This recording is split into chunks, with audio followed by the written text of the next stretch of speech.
Okay, I'll first start with a fixed squeegee which has got adjustable angle. As you can see, I've got an angle on it, and if you have it approximately at that angle, it will make it much easier to squeegee with a fixed handle. But as I said, it's got the angle, and as you can see how easy it is to just start off straight into the corners without sort of holding the squeegee awkwardly. You get a nice fluid movement like that. And I'll detail the edges. There's a little bit of water on either edges there, I noticed, and at the bottom. Okay, it looks alright to me.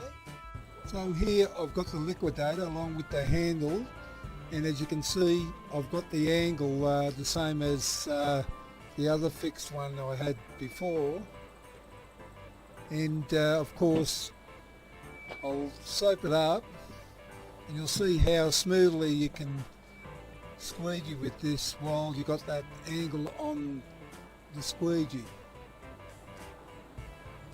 It just gives you a nice fluid movement as you're squeegeeing.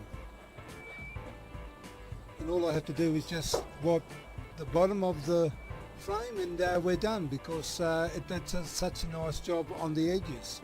And finally we've got a swivel handle with the liquidator channel on it, and also a scrubbing pad on that liquidator channel, and I'll show you how this works. This actually goes quite quickly. As you can see, it's very fluent, goes right up to the edges, as you can see, and it's just as simple as that. And all you got to do is wipe the legs, because as I said, the edges are all nice and clean. And well, I suppose that's about it.